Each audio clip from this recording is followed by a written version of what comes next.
Crowds are starting to build up at major bus terminals in Metro Manila as thousands of passengers head home to their provinces for undas. For the latest situation at the Cubao bus terminals, we go live to Mobile Journal Francis Rivera. Francis. Angela, dito nga tayo sa isa sa mga terminal o bus terminal dito sa Cubao. At kung mapapansin nyo, ang sitwasyon dito halos wala pa. Oo, kukunti pa lamang ang mga pasaherong nandito. At ayon sa admin, no, nakausap natin kanina ang nabumuno nga dito sa bus terminal na ito. Ate o organized, systematic ang nangyaring pagbubook dito. No? Una, kailangan muna nilang mag-online booking. So may mga pila doon na inire-redeem or yung mga ticket na binook nila i-redeem nila mismo doon bago sila umakyat dito sa mga bus na andito. Ganun din, no? Meron ding mga trans passenger o pwede rin daw mag-walk-in. Pero medyo matatagalan nga lang daw, no? Yung pagpapareserve o dun sa mga bus na mga pupuntahan nila dahil isa daw talaga sa kalaban nila ngayon ay ang traffic. Sa mga drivers naman ng mga bus na ito ay well-trained naman daw sila at sinisigurado daw na kompleto ang tulog at isa pa, may mga nakahandang karelyebo naman ang bawat driver sa loob ng mga bus at bawat biyahe.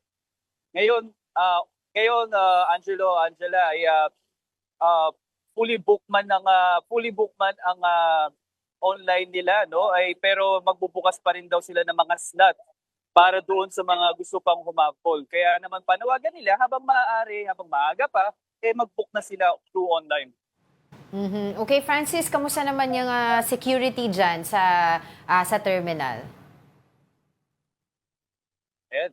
Angela, kung napapansin niyo, no, nakakalat din naman yung mga security, no, at hindi naman nawawala ng mga security personnel, no. So bawat entrance at pati doon sa may exit at entrance nila ay may mga naka-standby na mga security personnel. Well, so far, base dyan sa video mo, sa background mo, Francis, wala pa kami masyado nakikita mga pasahero. So, kailan natin, kumbaga, mai-expect, ano? Yung peak? Oo, yung rush ng mga pasahero dyan sa Cubao Bus Terminal.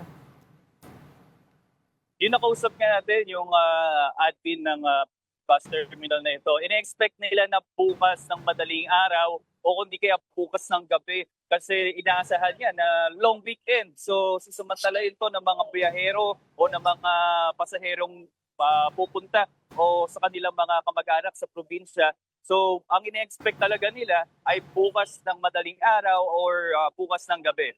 Francis, Pero ang pinaka-peak daw. Oh, no. Go ahead, Francis. Yes. Pero ang pinaka-peak daw nila ay ina-expect nga nila ay Friday. Oh, okay. You mentioned a while ago, Francis, that medyo fully booked na online but there are open new slots. Is there also a chance na pwede kang pumunta dyan physically at the word chance passenger, aasa ka kung may mag-open ng slot?